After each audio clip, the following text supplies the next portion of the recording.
Welcome to Rural Remix, your source for deeper, richer stories about life in rural places. I'm Libby Lane with the Rural Assembly, and joining me on this episode is Erin Eveland, who's on a mission to bridge the gap between art, culture, and rural communities. Erin is an inspiring visionary and the executive director of the Hub Arts and Cultural Center, nestled in my hometown of Rushville, a small town in west central Illinois. The Hub's mission is clear and powerful: to create and maintain a connection between the arts, rural culture, and our local communities through exhibitions and educational experiences. Welcome to Rural Remix. So I'm just going to dive right in and have you share a little bit more about the Hub and what you got going on. Yeah. Wow. We have so much going on. It seems like the past few months have just been crazy. So Rushville has this great day called Smiles Day.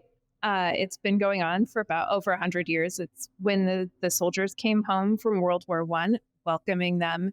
And it's since been combined with our homecoming, and we just celebrated it a couple weeks ago. And our current exhibit, which is behind me, is all about Smiles Day. So it's this great event and this great thing that we were able to do. And we've had 300 people in the gallery just in the past 2 weeks, and that's great. It's amazing. It's amazing. That's so awesome. Smiles Day is such a special part of our hometown. And I was so excited to see you put together the exhibit. And there's been a lot of great buzz, and just what a cool way to celebrate this event.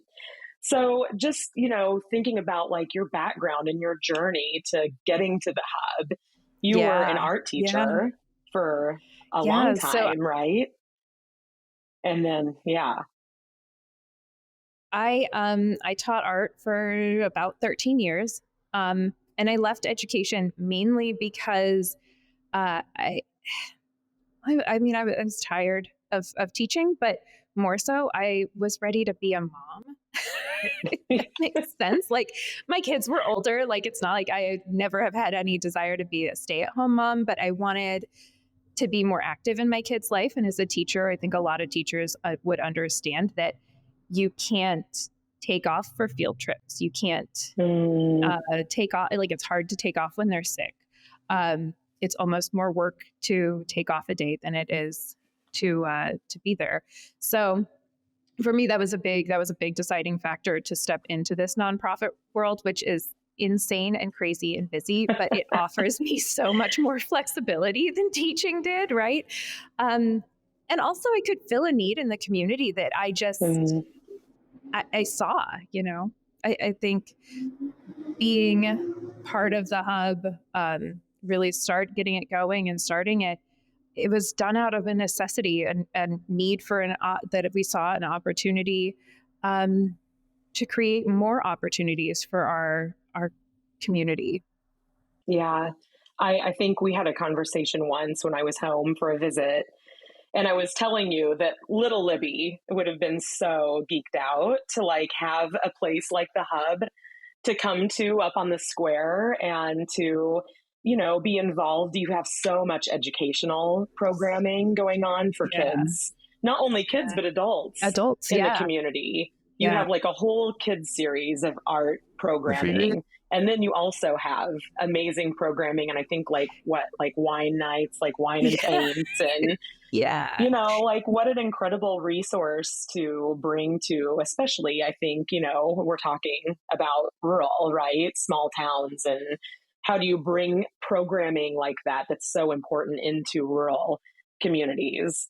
What a treasure that is to have. Yeah, it's been an absolute joy to be able to be part of that narrative within our community. Our community has a really long line of arts organizations that have been supported. And I think that's why I felt so comfortable being able to step into the role and to create the Hub, because I knew it would succeed, kind of. Yeah, Did kind of. kind of. I did Yeah. do a Let's needs see if this assessment. works. I did do a Yeah. needs assessment to make sure that we would be like, okay, Uh, people, I know that you want art programming. Will you pay for it? Will you donate? You yeah. know, so I Is there asked those, yeah, interest? is this just a crazy idea that my friends and I had that like, Mm, will we actually, you know, we think there should be more arts in town. And then, yeah. you know, will we actually be able to survive? So, uh, yeah, the when we put out that needs assessment, it was just like, I think we had 100 people respond, which, you know, like surveys are not always popular, right? Yeah. They're hard to get They response. are. Yep. And we got 100 responses in a month, and they were all positive. They were all like, yes, Mm, we'll support you. Yes, we will put our money where our mouth is. And they did. Like they came through. Rushville has this great anonymous donor, and they helped us buy the building. And we wouldn't be where we are without that. I mean, I don't yeah. have to worry about paying a mortgage on our building because of that. So overhead costs are a lot less than they would be. And it's like, what a testament. I feel like that is such a small town value. I just feel like that is the heart of being a part of a rural community and coming together and seeing a need and having people share their excitement and enthusiasm about, this you totally great raised the game, like gift. The arts game in Rushville. And I always think of it as like, Well, man, thank it's you. such a cool like template. Like, how could we scale this, to bring to other communities? Well, it's completely stolen. I mean, as a lot of good ideas are. Yeah. right? Like every idea is. I went to we went before we started the hub. This group of friends of my husband and I, we went up to the Rural Arts and Culture Summit in Winona, Minnesota. We kind of got the template, and we're like, why not? Why not in Rushville? Why not here? Why can't we make this happen? Yeah. Why can't we have these opportunities? And so that's kind of really where the whole process of the hub really started. And now look where we are. Like we're 6 years in our building, and just like we've doubled in size financially, and then we're doing exhibits like this. So it's a crazy. dream. It's crazy. Yeah. And I think that's something that we're really talking about here at the Rural Assembly is how are we networking with each other? How we start to see these themes thread through, like whether you're in a rural tiny town out in California or you're in a rural tiny little town up in the upstate part of New York, like you start to see all these common themes. And so I think we are continuing our conversation on our end about how we can pull like everybody together and get people more connected and, in front of each other. And so much of us are doing like the same or very similar work. And it's so beneficial to have somebody else to bounce those ideas off of and to talk to about our successes and our failures. Like what went wrong? And how can we course correct, or what can we learn from that? And just having that support and that safe space to be able to do that is genuinely life-changing. You have to think about all the different resources you need and like the HR piece. And now you're starting to scale up and be able to hire, which is really exciting because you're growing so much that now there's a need to bring other people into the fold. But then having like access to all those important pieces of like what creates an organization and makes it thrive. Sometimes you don't even think about when you have this great idea and you're like, okay, I'm just going to start it. And it's like, oh yeah, now I need an employee handbook. Like so many things in my life, I was just like, I this is what I'm going to do. Like when I was teaching, I'm like, I'm going to teach for the rest of my life. And then when we started the hub, I'm like, I'm never going to have an employee. And now it's like, man, what's the next step? What's the next step? Where are we going? Because this is beyond what I thought I would be doing 10 years ago. And I have the question back to you of like, what is the next step? Like, what is your vision for the future of the hub? Growth and sustainability, I think. Looking just at longevity, what can we do to sustain what we've already built? And what can we do to grow? Like what other things, even in the past 2 years, like we started out very visual arts oriented because I am a visual artist. Um, Mm-hmm. and so we really, and I was a visual arts teacher. So we really, really focused mainly on that. And in the past few years, we have a dance group, a historic dance group now, which is crazy Which and is the coolest wonderful, thing. and Yeah, it's it's so fun. fantastic. And I get to dance in that, and our local dance instructor, Becky Jones, And your husband does and my too. husband does too. He's a really good sport. Yeah. I mean, I couldn't do what I do without him for sure. But yeah, I mean, just so like the historic dance group, we have a ukulele club. We I did a summer. know. You just started that, right? Yeah, it was like last spring. Yeah, one of my board members was like, I don't know how to play ukulele, but I think I can stay a step ahead of them. I want to start a ukulele club. And I'm like, So do it. great. That's Let's great. do it. That's great. Why not? Let's do it. And I actually, so it's kind of a fun story. They played at a retirement home. And I really had nothing to do with this group. I set up the registration. Yeah. You're like, here you go. Yeah. Mo Billingsley, like he literally took everything and just did it. And I go in to just take some pictures and to listen to their concert. And I like started to get teary because I'm like, this is why I started the hub, like to be able to branch out and do these things, but not necessarily have to do them myself, but to provide these opportunities for people. Yeah, you can't lift it all yourself, but it's amazing how folks are being brought into the fold and saying, hey, I have a great idea. Let's do it. Let's see what happens. Yeah, I had a high schooler, Lydia Cunningham. She was a sophomore last year, and she came to me and she goes, I want to do a summer youth choir for free. Can we do that? And I said, absolutely. Let's try it.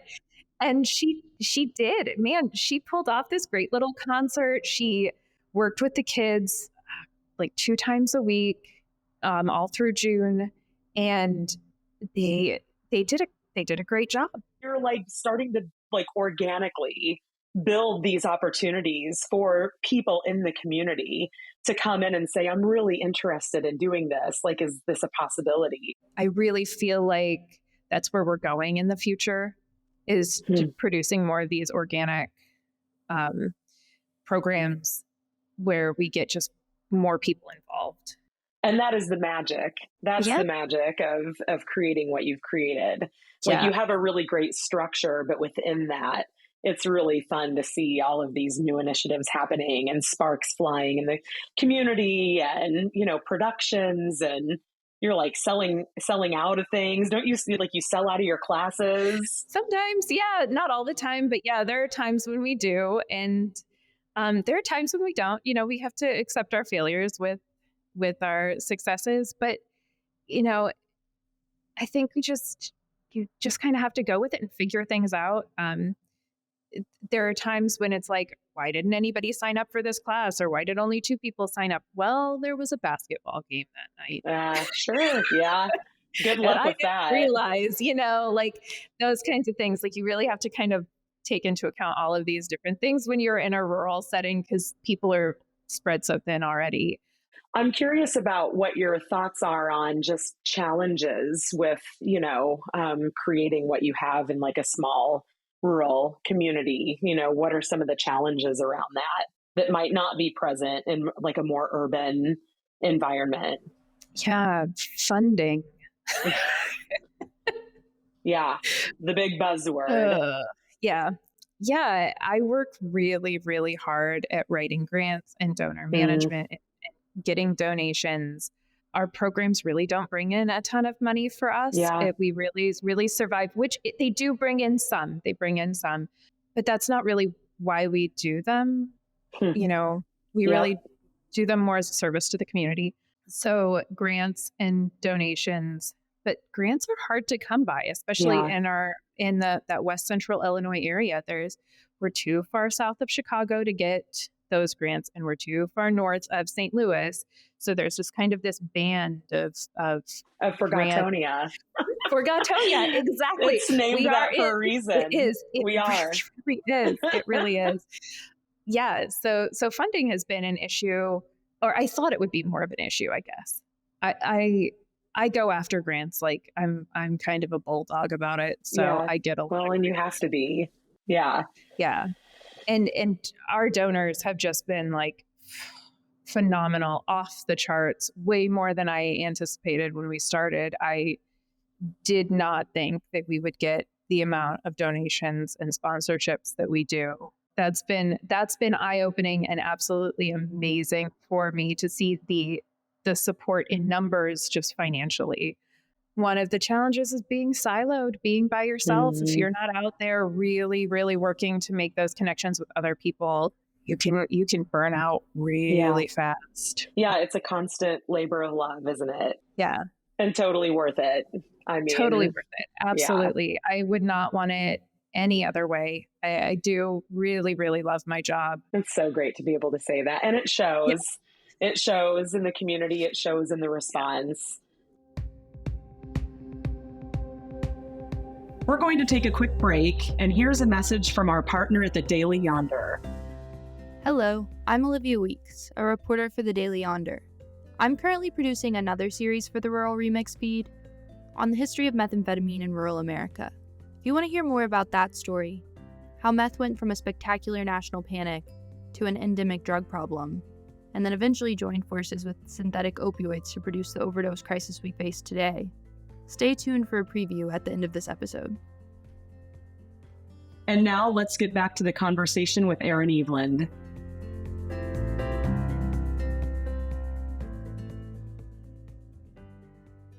I'm curious about some of if you could share with us some of the programs that you have going on. Like, I know you do like Camp Wanna Make It. Yeah. And Camp Wanna Make It is not originally a hub thing. Our art teacher and his wife started doing this little summer camp in their backyard. And when we started the hub, they were like, "You want it?" I was like, "Sure." Yeah. You want to make it? I do. You want to take it? Camp Want to take it? I will take that over. Yeah. And so it's grown into this really great thing. And yeah, we go pre-K through 4th grade right now.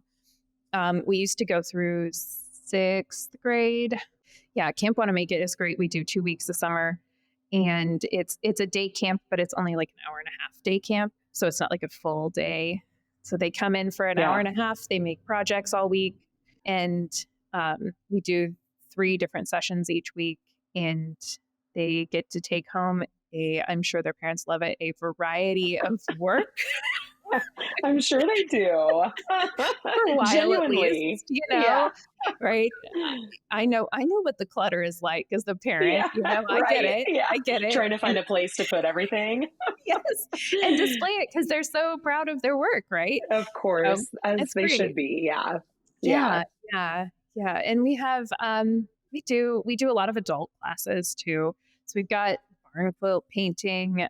One of our new teachers decided to do an abstract art class, and he taught some beginning abstract art, and he's going to do a cubist workshop next month. So, and then we've got clay. We do a lot of clay here. We have our own kiln. I'm wondering if you've had any other rural communities in our area, since I still call Rushville home. Yeah. Or, in Illinois or out there, asking you about how you've started this nonprofit and haven't, do people have an interest in sort of like mirroring what you're doing and bringing this type of organization into their communities? I have, to an extent. When I get those questions, or I'm able to help, because I do a little bit of consulting on the side for, because who doesn't have a side hustle nowadays, right? So I do a little consulting on the side, and I am able to work with a lot of different organizations and kind of help them get started. But a lot of people, I don't think, really realize the amount of work that it takes to get it started, and then the work that it takes to keep it going. Yeah. And unless you're really committed to that, or have somebody who is going to love the organization more than they love anything else aside from their family. It's the passion. You have to have that passion. Yeah, it can't be a side hustle. No. It has to be a full blown, like, this is where I'm going to start directing my energy and I'm going to make this shift and I'm going to build this. And I just think that does speak to, as we think about like the challenges of building something like this in a small community in a rural area. You really, you have less resources, you have less, it's harder to get funding. You are in a small town where there just might not be that person that wants to, build something like you have built. And I think that, I always wonder about like, how do we build this in other, like, how could you build this in other communities? How could it be scalable? And I wouldn't have been able to do it without the support from my husband either. I mean, like, we made this commitment to do this together. I mean, when I stopped teaching, I took a huge pay cut. And I mean, I worked in public education, so that says something, right? Just having that support, knowing that if this fails, we'll be okay. I mean, you have to have that level of commitment, not just from yourself, but from your whole family. Yeah. And it was something that we didn't take lightly. We sat the kids down and we said, okay, so this is what mom is doing. It's going to be tight for a while. Are you okay with that? And the kids were like, yeah. And then my daughter went around telling everybody we were poor. That is so funny. Yeah. Yeah. But it really is a leap of faith. I mean, that's a scary moment to have this, like, do we or don't we? You see a need in the community.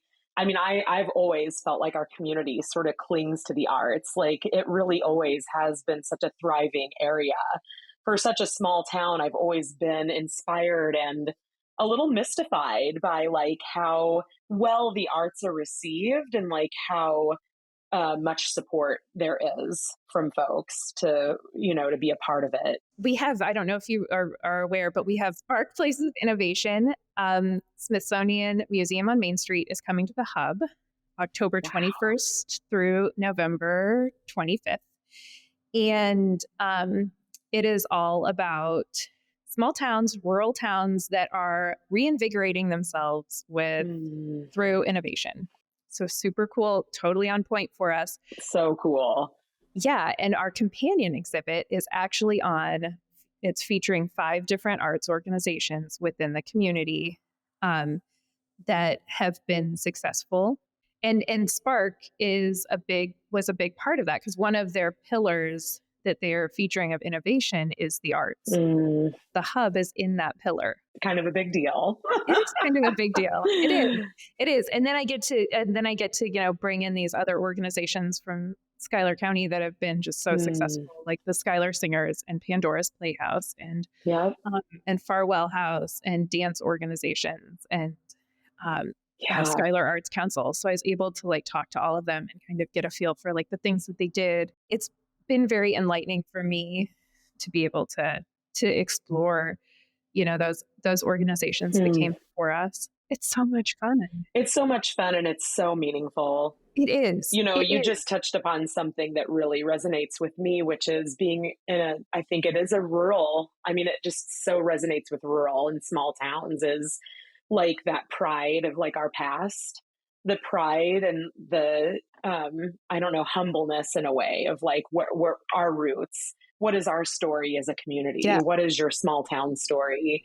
Yeah. And that is what led me back to this work and joining, the Rural Assembly kind of fairly recently. Like, what are those threads that just pull us back to where we're from? I think it's why it's so cool to see you doing what you're doing, is like you're pulling you're pulling the community together. It literally is a hub. As corny as that sounds, like it really is a hub for the community. It's been a wild ride. And then, like getting recognized from people and, it's been very interesting because like I hear that my name comes up often in the Erin Eveland, you're a celebrity. And I know. And I'm like, this is not like, I'm just plugging along by myself here at the hub. Not, You are a superstar. It's You're a funny. superstar and such an inspiration. All right. Well, now comes the really important part of this whole episode, which is lightning round. Okay. So I'm going to ask you 10 questions, and I want you to just like tell me right off the top of your head what comes to mind. Are you ready? Sure. Okay. What's the most interesting place you've ever visited, and what made it so special? Well, we just got back from Spain, so I will say Spain. And it's one of the tiny towns that we went to. It was all like whitewashed and beautiful and had such a rich history. And I am completely blanking on the name right now. That's okay. Okay, should be an easy one probably. What is your go-to comfort food when you need a pick-me-up? Chocolate. Any Anything chocolate. particular kind? Dark. Okay. But other than the that, darker the better. Yeah.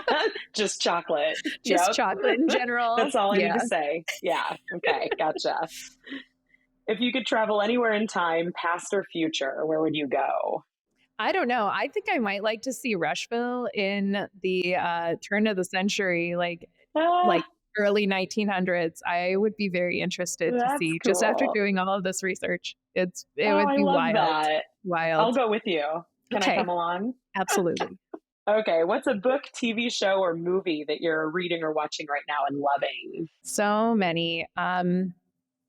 So I'm a huge Star Wars fan. And we've been watching Rebels and Ahsoka at the same time. And it's been phenomenal. So yes, that. And then like a real more probably like professional answer. I just got done. I finished reading The First Ladies, which is about Eleanor Roosevelt, I'm going to mispronounce her name, Buthain. Oh, it's fantastic. Okay. Fantastic. Add that to the reading list. So good. So good. I will. Okay. If you could possess any superpower for a day, what would it be? Flying, because I'm afraid of heights. Yeah. Oh, I love that. I love that spin, like flying because I hate heights. I hate heights. I do. Always growing. Right. Always growing. Yeah. Okay. If you were to start a food truck, what type of cuisine would you serve? I have no idea. I like all food, Libby. I like all. Anything in particular, though, you love? Maybe desserts. Okay. Oh, that's a good one. What's your all-time favorite song? It depends on my mood. How about that? What would your favorite song be right now in this moment? I'm really liking just in general, the whole new Gregory Alan Isakov album that he just put out. So that's okay. I'm going to have to take a listen. Yeah, I got to see his concert, and it was probably one of my favorite concerts that I've been to because it's a super small venue, and he's just fantastic. That's so cool. Fantastic singer-songwriter. Okay, you have a free Sunday afternoon with no plans. What are you doing? Sitting at home and reading by myself with no interruptions. Perfect way to spend a Sunday afternoon. The important piece of that was no interruptions. No interruptions. Yes, that's huge. Okay. Might be a tricky one, or maybe it's not. What is your favorite work of art? It is probably, it sounds so weird. I love Georgia O'Keeffe. And she's got this piece in the stairwell of the Art Institute of Chicago. I believe it's called Above the Clouds. And it is, it's of the clouds are underneath, and she's in a plane. So it's like this huge painting of the sky and the clouds, and just the colors are great and it's super simplistic. And I have always just been drawn to it. I love that. Okay, finally, what is your favorite thing to do in or around Rushville? There's so many things. There's so many things. Well, I mean, I like to walk around town and stuff, but I really like going to the jail museum and just going through stuff. I love Yeah. I love the history there. I History. really Yep. do. It's just chock full of all kinds of great little tiny things that you wouldn't expect to find, and I'm really excited to partner with them too and do more exhibits like this. So we're going to do one a year. Wow, that's great. I love that you're going to start doing that annually. Yeah. That's Yeah. exciting. Oh, Erin. I'm just so grateful for you. I'm so grateful for the work that you're doing in our community in Rushville. It's clearly, very special to me. It's been so wonderful to see you thrive and bring such a special gift into our town and touch so many people. So thank you for being here today and having a conversation with me. Thank you for having me. Yeah, I never in my wildest dreams thought I would be here. So thank you. Well, here you are. Thanks, Erin. Rural Remix is a production of the Rural Assembly and the Daily Yonder. Our executive producer is Joel Cohen. Our producers are Anya Patron-Slepian and Susanna Brown. Our associate producer is Teresa Collins. Hi, Olivia Weeks again. Here's a preview of the reported podcast I'm working on about the history of methamphetamine and its reputation as a rural drug. My name's Tim. Was a meth addict for probably, 15 years, maybe a little bit more. Were there any big changes that you noticed over the 15 years that you were using? A couple big changes. I would say, the price on it would always get lower and lower. Made it more abundant. Also, a lot more people started doing it. A lot of people was doing just weed or doing coke or something like that, and then next thing you know, they wasn't doing anything else but meth at all. In the late 90s and early 2000s, in some places, more people than ever before had access to the recipe for cooking methamphetamine. Some U.S. regions saw little to no meth production, and some regions saw a lot. Mom and pop method came into Missouri and it spread like wildfire. It's created a lot of issues because you had fires, explosions, you had different chemicals that were used and stolen that began to proliferate, if you will. I felt like our town was just getting destroyed with meth. As those home labs gained attention, methamphetamine got a reputation as the hillbillies' cocaine. Experts say that this was partly because you needed wide open spaces to carry out the smelly cooking process, and partly because its early supply chain involved explicitly racist outlaw biker gangs. The association with out-of-the-way places was always exaggerated, but it stuck. Methamphetamine plus opioids has completely transformed the way we think about rural America. It's transformed the way people living in rural America think about themselves, and it's transformed the way people throughout the United States think about where our biggest drug and crime problems are located. Today, though domestic labs are all but obsolete, meth is more common and more dangerous than ever before. Meth is still the drug of choice, I would say, but we've gotten a lot more opiates now. And now they're mixing the fentanyl with the meth, so you're getting a double whammy. Most of the meth on the streets now is produced in Mexico and smuggled in through official ports of entry. From there, the drug is dispersed all over the nation. So meth is no longer a particularly rural problem, but we haven't updated our stories about it. I'm Olivia Weeks, a reporter for the Daily Yonder. This podcast series tracks meth's trajectory from a chemical moonshine to an endemic drug problem, and sheds light on a crisis that remained quietly dominant in much of the rural U.S., even during the height of the prescription opioid epidemic. Why was the drug ever so explosive in small-town America? Why has its supply chain changed so dramatically in recent years? And how is meth's unique rise to fame still affecting policy decisions about synthetic drugs? This show investigates these questions and showcases the voices of all kinds of people interacting with meth, including people who use it, addiction treatment providers, legal system officials, and public health experts. Their stories are urgent and misunderstood. This podcast series will premiere early next year. If you or someone you know is interested in sharing your story, expertise, or audience, get a hold of us at news@dailyyonder.com.